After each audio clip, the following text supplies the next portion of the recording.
Hi and welcome to the channel. I'm Tim and this is Run Tall. If you're brand new here, welcome. Really glad you're here and you found us on YouTube. Now, I post running shoe reviews, comparisons, and shoe battles weekly, but I also post a lot of other videos that are related to running as well, like running gear or training videos. So if you're a running nerd like I am, consider subscribing to the channel and don't forget to click the notification bell so you'll be notified each time that I upload new content. On today's video, I'm going to be giving my final thoughts and results on the last training block that I completed to help me prepare for the Boston Marathon. And the reason that I like to wait a while before I do this type of video, because the Boston Marathon was a couple of months ago, is I'm just getting ready to start a new training block. So I like to take the time right before starting something new to debrief what I've already done and just kind of look back about, the things that went right, the things that went wrong, and there were definitely some things that went wrong, and what I might do differently in the future. So to help me out though, as I developed a spreadsheet that's on my computer, so that's the reason I'm looking over here, from time to time I will be looking away at my computer. So I'm not trying to be rude, but I don't have all of this information memorized, and there's a lot of it there. So what I thought we would do is take a look at the overall plan that I used, and then we'll break it down by the numbers. Total distance that I ran, my pace ranges, cadence, all of that kind of good stuff, even my heart rate data.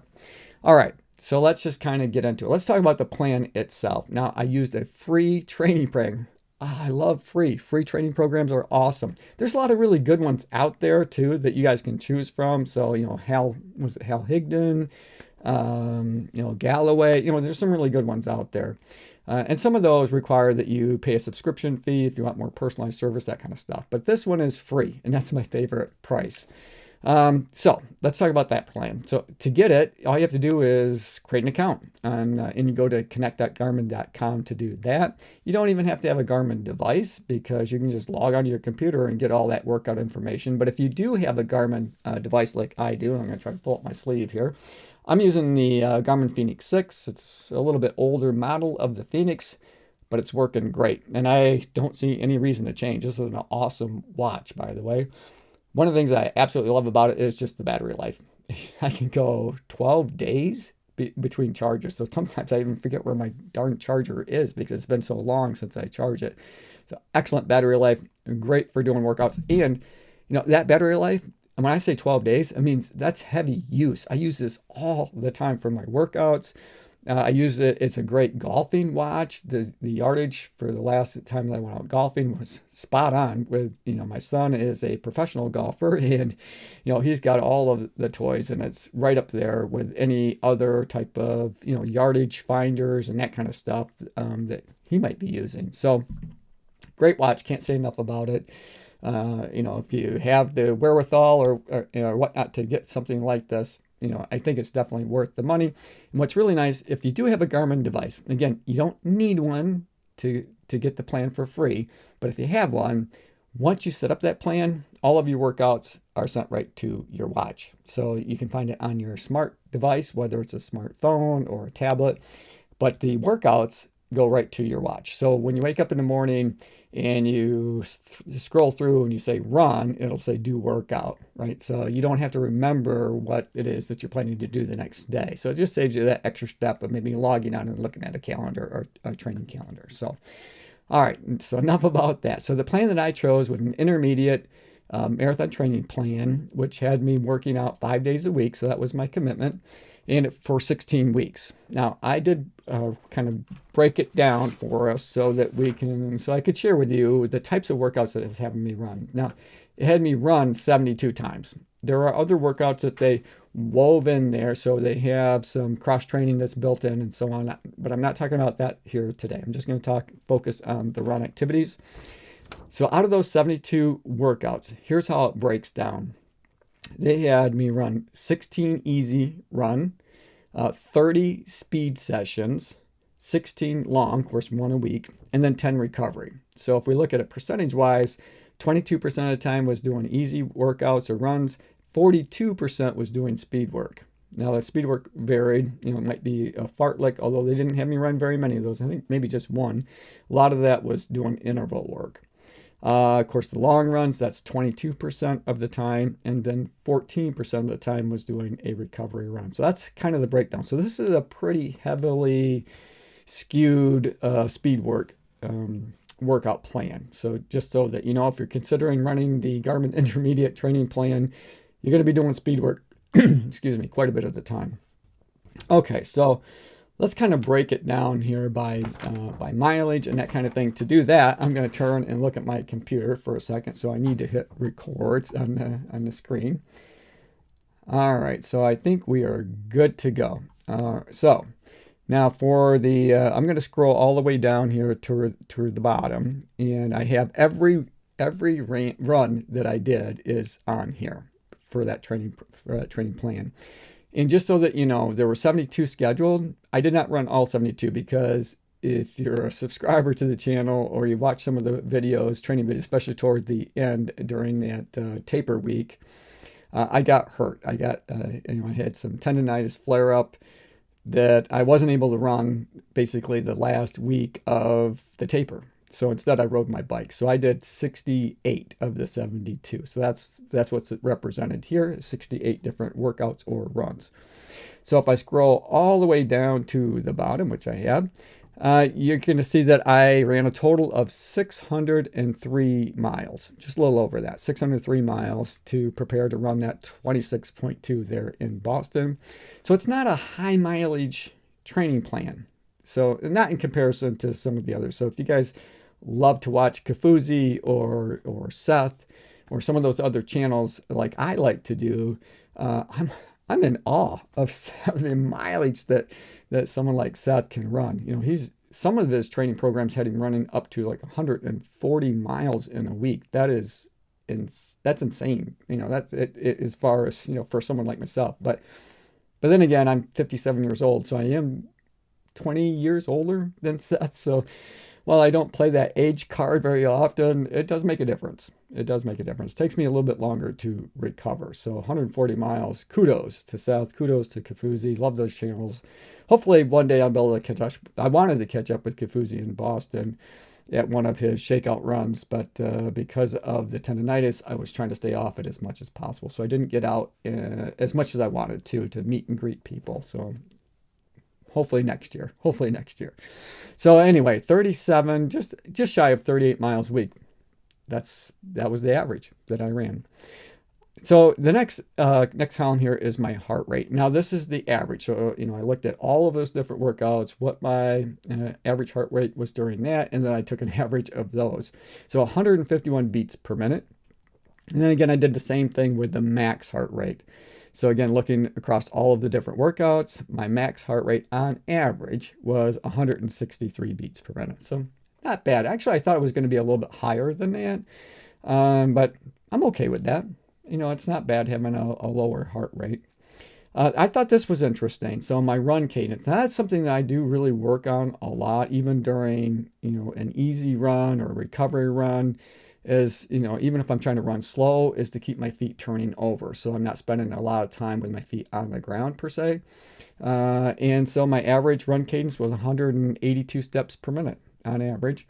And then my max average run cadence was 196 steps per minute. Now that's awesome because I really like to be up in that high 180s, you know, like 185 to 190 on marathon days. So it's good that I'm able to get up over that when I'm doing that speed work at least. So I think that just helps to set the stage so that I can turn my feet over pretty good during the race itself.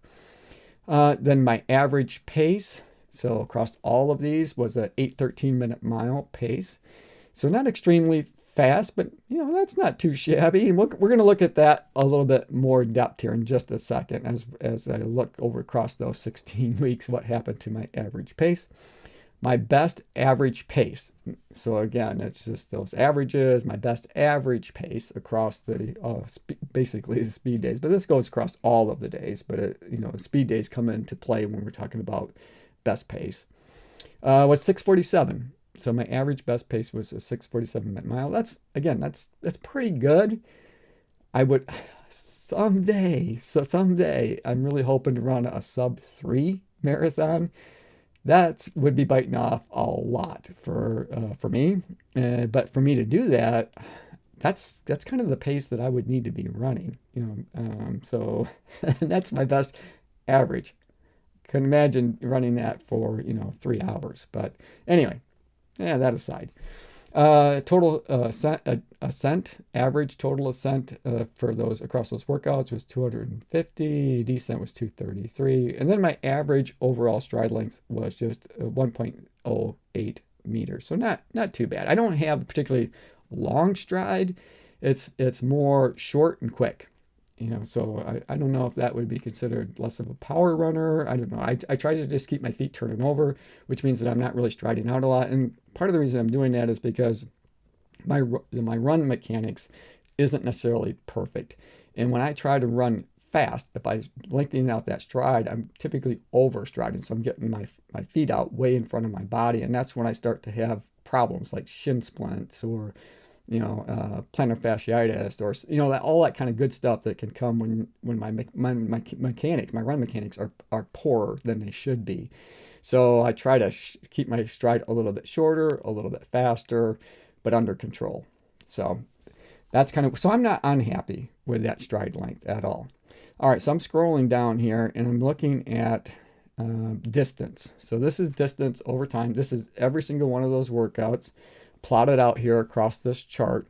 And I just thought it was interesting, day one here, I'm going to see if, there we go, a little over 5 miles. Day two was 5.5 miles, a little less than 7 miles. And then that long run for that first week was 10.77 miles. But you can see that graph slowly goes up in terms of distance.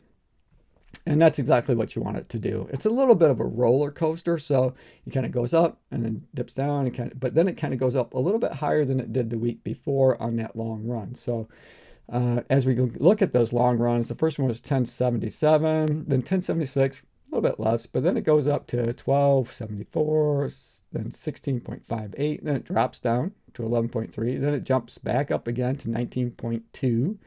And then 20 miles, and then 21, just shy of 22 miles. And then we drop back down again. So against that kind of that roller coaster until we get toward the end. I think the longest long run that I did, I'm going to double check that real quick, was just shy of 23 miles. So 22.93 miles before running the marathon on marathon day. So, the long runs gradually got longer, as the training session progressed. And that's how it should be. So let's scroll down just a little bit more and we'll look at the average pace, because I always find this to be interesting. Whenever I start a new training block, I'm not in as good a physical condition as I was when I ended the last one. So I'm kind of starting over. And so that shows in my pace. So the very first day, my pace range, I got to click on it here, was almost 11-minute miles. 11-minute mile pace. So I was running pretty slow that first day. Took it easy on that easy run for sure. But you can see over time how my pace quickens. So I'll just kind of focus a bit on the longer runs here. But so that dropped down to 9:45, and then up to 10:01, then 9:39, and then 9-minute mile pace, back up to 9:14. 8:53, 8:37, back up to 8:58, and then we start cruising here. 8:20, 8:02, 8:08, and then on marathon day was an average of 8:13. Again, my goal pace was a 7:40 to run the marathon. I'm pretty sure I would have been able to accomplish that had it not been for that tendonitis flare-up. So that's just a couple of the statistics I thought you guys might find interesting. So let's talk about what went right. Right up until I had flare-up with tendonitis, I felt like I was really a solid training block for me. My pace was getting quicker, my distance was getting longer. Everything felt really good. I felt like I was in really good shape. So I was happy about that. And I had, right before I started the training block, I had gone through an assessment with Netic Health, who looked at all of my strengths and weaknesses as a runner. And they did an analysis of my run style or my running form. And they identified that I was really crossing over a lot. And that's why I was starting to get shin splints towards the end of training blocks and that kind of thing. So I incorporated all of their mobility stuff, and that went right.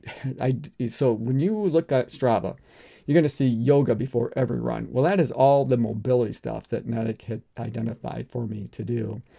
And with the slight changes I was making and trying not to cross over so much, I still do, but I don't cross over nearly as severely because I was literally, my feet were lined up in a row. So, and I ran a lot in the winter months. So even when I would, my feet would be hitting that new fallen snow and I came back through the same path that I went, I could see just how close they were together. So I worked on getting a little bit of separation so that my feet were more in line with my hips and not crossing over, putting so much stress on the rest of my body, especially my shins and that kind of thing. So that went right because throughout that entire training block, for the first time ever, I think that from a training block standpoint, I didn't have any issues with shin splints at all. So they were spot on with that analysis. So that was a good thing. It was a really good thing. What I think went wrong for me were really two things that I identified as I sit and I think back on and debrief that training session. And I'll talk about the first one. It isn't so obvious, because everyone knows it's not a secret what the biggest issue that I faced when I ran that marathon. But what you don't know is that Netic also put together a strength training program for me too, with A, B, and C sessions that I could go through. And they're really good. They're really good in terms of, the variety and targeting the areas where I needed help. But where I went awry is I just went too hard at it. So, I would do one of those strength training sessions and get through. But then the next 2 days, for a week, maybe longer, I was really sore, so much so that it made it uncomfortable to run. And so what would happen is I would get all excited. I would do that training session. I'd push too hard. That was my biggest problem, was I pushed too hard. And, I followed it right to the T, and I should have pivoted and done a little bit less intense workouts. But, I'd be sore for so long that once I wasn't sore anymore from all of that DOMS or, whatever you want to call it, that muscle soreness after working out like that, I didn't want to do it again, because I didn't want to be in pain. Because I felt like I was running in pain a lot from all that muscle soreness. And, so you start out running and you're just barely chopping your feet until everything kind of gets loosened up a little bit or what have you. And pretty soon that pain goes away and you can get through the run, but then you repeat the whole process again the next day. So I think I could have had a entirely better, or I could have done better had I not done it like that. So I wasn't able to incorporate all of the strength things that I wanted to do because I didn't do it right. I didn't do it correctly. So hopefully going forward into this next training session, I still want to do some strength training. I'm just going to be more mindful that I need to ease into it a lot more. So instead of doing 3 sets of 10 or something like that, maybe I'll start out and I'll do 6 or 8 reps and do 1 set to begin with and see how that goes. And if I'm not too sore, then the next time maybe I'll bump it up just a little bit more gradually. So, hey, I'm not 20 anymore. I'm 57 years old, and sometimes, I still think it's like I am in my 20s, and I can recover so much quicker than I really can. So that's the first thing that I think went wrong. And then the second big thing is, and both of these things are all on me. So I got to own my mistakes.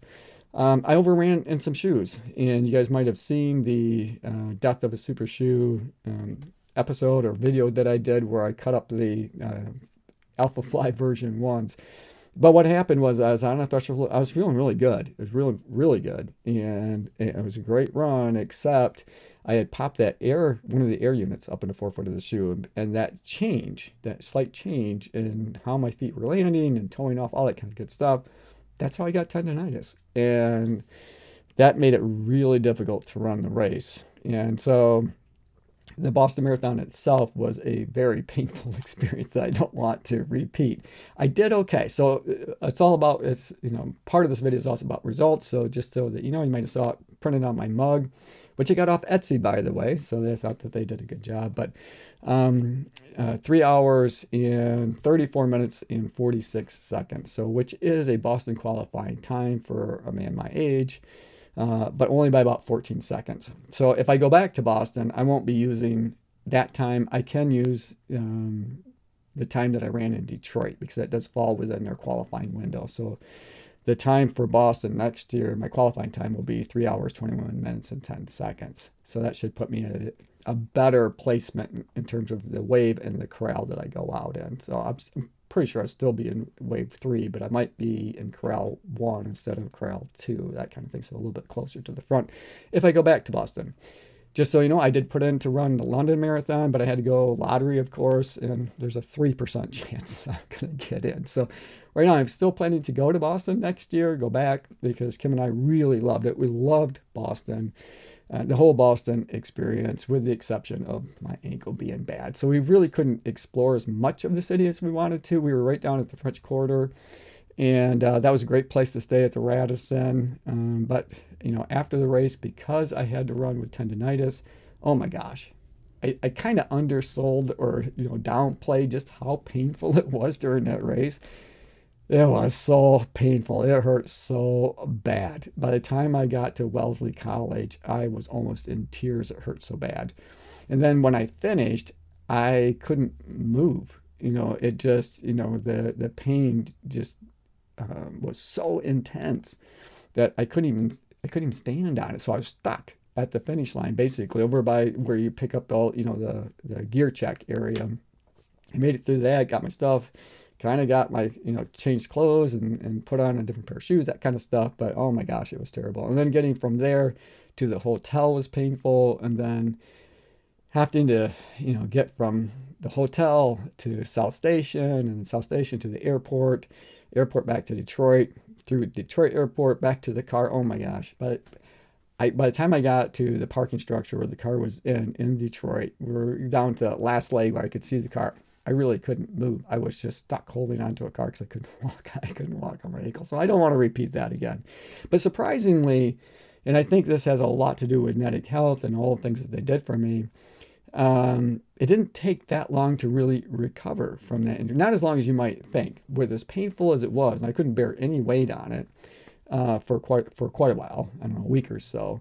But really within a few weeks after that, I was back up moving around pretty good. And I've been running a bit recently just to build some base before I start the next training block. And I'll do another video on starting the next training block, which is coming up here in just a handful of days. In less than a week away, I'll be starting to train again for the Chicago and New York Marathon. So, all right, so that's it.